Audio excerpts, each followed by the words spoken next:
Маргааш 2026 он бол шинэ он гарах чинь. Тэгээд миний хувьд 2025 он бол маш хурдан болж өнгөрсөн юм санагдлаа. Тэгээд шинэ жилийн баярт би яагаад дуртай гэхээр өнгөрч буй ондоо одоо болсон үйл явдлуудаа дүгнээд эх ондоо юу хийж бүтээх үү, ямар хүн болох уу гэж бодох, тунгаах боломж олддог болохоор би шинэ онд бусад баяруудаас илүү их дуртай. Тэгээд шинэ он болохоор ер нь хүмүүс одоо шинэ жилийн зорилгоудаа бас бүгдээрээ тавьдаг тий. Гэхдээ миний анзаарснаар бол шинэ оны одоо New Year Resolution гэдэг зорилго төр хүмүүс их юм тоонд тулгуурласан зорилгууд их тавьдаг юм шиг санагддаг. Энэ нь одоо эдийн засгтай холбоотой юм шиг тий. Одоо нэг улсын эдийн засгийн дотоодны бүтээгдэхүүнээ хэрхэн өсгөх вэ гэж байгаа юм шиг хүний амьдрал бол бас тийм байж болохгүй байх гэж боддог зарим талаараа. Мэдээж тоогоор хэмжих тийм боломжтой зорилтуудыг тавих нь бол зөв. Гэхдээ хэтэрхий бас тэгж болохгүй хаа гэж юу нь бол боддог. Тэгээд тийм ч учраас би миний хувьд одоо хүний хувьд те ямар зорилгоодыг бид нэр ирэх жилдээ тавил илүү биднэрт хэрэгтэй вэ? Одоо хүний хувьд илүү өсөж хөгжөхөд илүү бас сайхан амьдрахад туслах вэ гэдэг энэ одоо философи тулгуурласан зорилтуудыг жоохон ярих гэж бодсон. Тэгээд энэ зорилтууд бол хөвчлэн одоогийн тоонд хүрнэ гэхээсээ илүү за би хэмжих жоох хэцүү. Гэхдээ илүү дадал туршил дээр тулгуурласан одоо майндсет гэдэг байгаа тийм энэ одоо амьдралын хэм маяг эсвэл энэ бодох юмыг харах өнцгөө өөрчлөхөд илүү хэрэгтэй энэ зорилтууд болов гэж бодож байна. Тэгээд 1-р сард за би нэг сар болгон дээрээ яг яриад явал илүү ойлгомжтой байж магадгүй байна. Эхний сар 1-р сард зөвхөн өөрийнхөө хянах боломжтой одоо удирдах боломжтой зүйл дээрээ санаа зов гэж байгаа. Бусд нь бол ерөөсөө санаа зовх шаардлага байхгүй. Хяналтаас чинь гадуур бол ягаад тэгэхээр дэлхийд дахинд энэ их олон асуудал болж байна. Тэр болгонд бид нар бол оролцоод бох ямар ч боломж байхгүй. Тэгэхээр эсвэргээрээ зүгээр л зөвхөн өөрийнхөө удирдах чадах юм дээр санаа зов гэж байгаа. Тэгэхээр хөвчлэн энэ бол ерөөсөө өөр чинь амьдрал гэсэн үг тийм ээ. За 2-р сард нь одоо өөрийгөө тохгүй байх тэр нөхцөл байдалд өөрийнхөө хүслээр аваачаа гэж байгаа тийм. Хүний одоо тархины судлалын шинжилгээ ухаанаар одоо олж мэдснээр хүн аль болох өөрийнхөө хүсэхгүй байгаа амийг хийх тусам хүний тархинд байдаг тэр нэг хэсэг нь томордог гэж бол судалгаа харуулсан мэлээ. Тэр хэсэг нь том байх тусмаа хүн илүү төвчээр хатуужилтай болтгоо гэж бол харах үр дүн гарсан. Тэгэхээр хүн өөрийгөө ингэж тогтмол байдал оруулах тусмаа хүн илүү хөгжиж, хүн илүү их сурдгаа гэдэг юм одоо шинжилгээ ухааны үндэслэлтэй одоо философийн ойлголт бас байна. 3-р сард одоо ямар ч хэрэггүй зүйлд цагаа өрхөө болоо гэж байгаа. Тийм ээ. Бид нэр одоо 2025 онд маш их хугацааг, маш их олон цагийг хэрэггүй зүйлд одоо санаа зовж, эсвэл хийж, хугацаа оролдож өнгөрөөсөн байгаа. Тэгэхээр энэ цагийг бид нэр багасгах юм бол өөрт хэрэгтэй, амьдрал хэрэгтэй, эрүүл мэнд хэрэгтэй юу гэж болох вэ гэдэг дээр төвлөрөх нь илүү чухал болов. Ялангуяа одоо давхар болоо тийм ээ 3 сард гэдэг чинь дулаараад ирэхээр хүний амьдрал богинохон шүү гэдгийг санаад энэ богинохон үлдсэн амьдралдаа би юу гэж бүтээж болох вэ гэдэг дээр төвлөрөх юм бол биднэрт илүү хэрэгтэй болов гэж бодож байна. За 4-р сард илүү их үгүй гэж хэлж сур гэж байгаа. Тэгэхээр бид нэр маш их олон юм дээр хүмүүст үгүй хүчлэмээр байгаа ч гэсэн тимээгээ хэлцэх тийм ээ. Явахыг хүсэхгүй байгаа одоо үдшилэг хүмүүсүүдийн төрсөн өдрийн одоо парти те эсвэл химээргүй байгаа ажил гэдэг ч юм уу эсвэл зараалч гэдэг ч юм уу. Энэ болгон дээр бид нэр тимийг хийснээрээ өөрсдөө хэрхэн цагийг үр дүнгүй болгож одоо тэрнээсээ болж өөрсдөө ямар стресстэй бэлээ. Тэгэхээр ямар ч шаардлагагүй юм дээр санаа зовхоо болоод зөвхөн өөрийнхөө хийх хүсэж байгаа юм дээр төвлөрөх юм бол бидний амьдрал ирэх онцлогдод илүү их одоо бид амар сэтгэл гамар байх болов гэж бодож байна. 5 сард за илүү их бага ярьж их сонсоо гэсэн үг байна.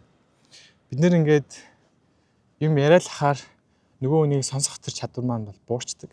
Тэм ч учраас Epictetus Stoic философч хэлэхдээ хүнд их сонсож бага яриа гэж хоёр чихнийг ам заяасан гэж хэлсэн байдаг. Тэгэхээр бид нар магадгүй илүү их юмыг сонсож, гэхдээ хэрэгтэй юм сонсож чадах юм бол амьдрал илүү амьдралаас илүү их юм сурч амьдрах юм болов уу гэж бодож байна.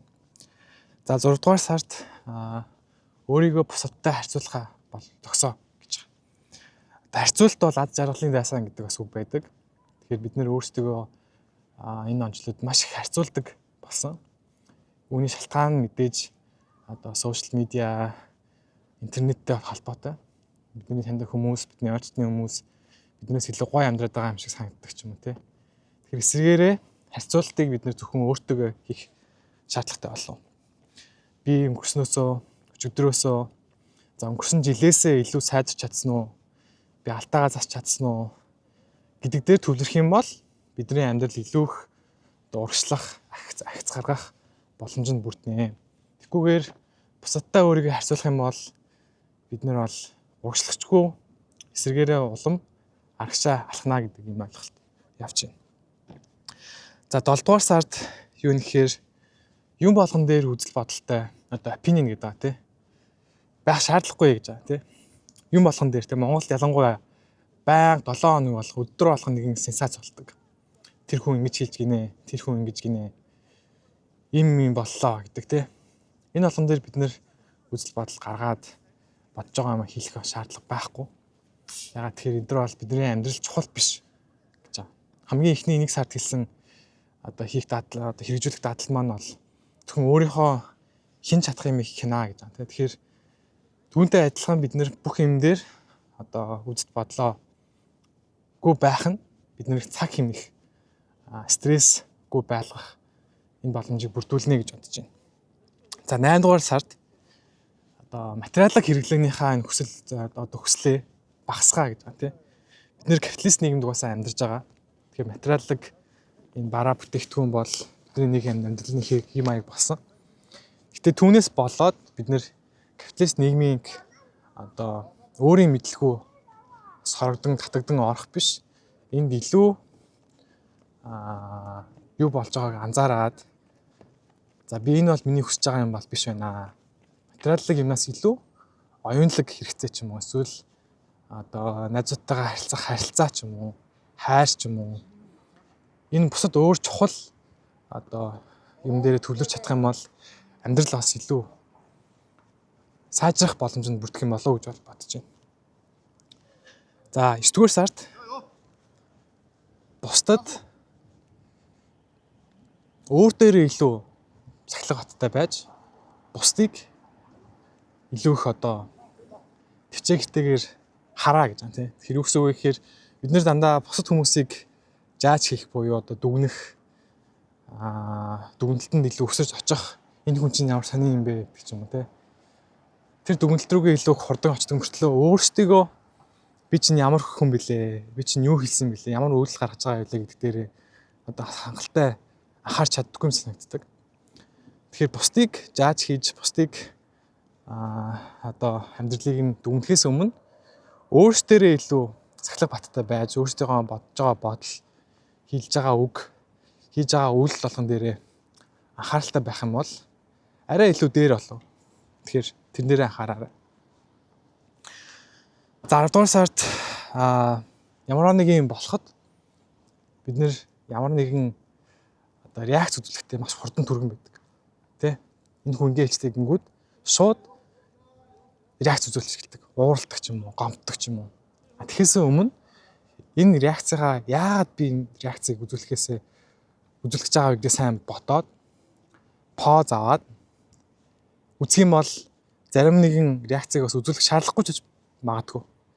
Тэгэхээр 10 сард ялангуяа жоо хүүтрээд эхлэхээр та бүхэн өөрсдийнхөө одоо эмоцийг удирдах сурах шаардлагатай болох юм болов уу гэж бодож байна. За 11-р сард зөвхөн одоо төгс зүйлийг ч юм уу те. Би зөвхөн энэ ямар нэг юм ихтүүлж байгаа бол төгсийг хиймээр байна гэдэг ч юм уу. Эсвэл би ийм болохыг хүсэж байгаа гэхээс илүүгээр би ямар баг зэрэг ахиц прогресс үзүүлж чадж байгаа гэдэг дээр төлөвлөж эхлэх нь чухал болов. Ялангуяа жил төгсгөөд эхэлж байгаа 2025-26 онд тавьсан зорилго чинь зарим нэг нь биелээгүй ч юм уу те байж болно. Гэтэ би энэ зорилгоо биелүүлэхдээ урах шалгаж чадсан уу? Зорилготоо хүрэхийн тулд ойртож чадсан уу гэдгээ бодоод эхлэх юм бол нөгөө том зорилт маань бас илүү чухал биш болж эхэлнэ. Ягаад тэгэхээр та тэр зорилгын төлөө ямар нэг юм чадсан уу гэдэг чинь л хамгийн чухал болж эхэлнэ гэсэн үг. За хамгийн сүүлд нь 12 дугаар сард одоо тусламж бусдаас хүсэж сураа гэж байгаа. Тэгэхээр заримдаа бид нэр бусдаас тусламж хүсгэсээ бол санаа зовдөг, ичдэг. Бүгдийг ганцаараа өөрөө хийхийг хичээдэг. Энэ нас төдийлөн бас зөв шийдэл болж чаддаггүй. Нэрлэхүү зан ч юм уу эсвэл юу гэдэг бусдад төвөгч учруулмааргүй байгаа гэсэн тэр одоо сэтгэл ч юм уу. Гэхдээ бусдаас тусламж хүсэх бол хүний хийж чадах, хүнд байж болох хамгийн том чухал чадваруудын нэг бол нэг. Тусламж хүслээгээд байнга төвөгдөд байна гэсэн үг биш л дээ. Яг хэрэгтэй үед өөрийнхөө одоо сул талыг анзаараад тусламж хүс сурна гэдэг бол бас том чанар. Тэрнээсээ одоо сэргээрээ бас хэн нэгэн танаас тусламж хүсэхэд бас тэр хүн сэтгэлээсээ тусалдаг байх нь бол том одоо эрдэм болж ирж байгаа юм л да. Тэгэхээр энэ 12 дадлыг эх хондоо өөртөө одоо суйрлуулахыг тулд та бүхэн бас өөртөө дотроо эргцүүлээд үзээрэй. Миний хувьд ч гэсэн энэ 12 дадлуудыг бас дотроо бодож ирэх 2026 онд хэрэгжүүлэх гэж хичээнэ гэж бодож байна. Баярлалаа.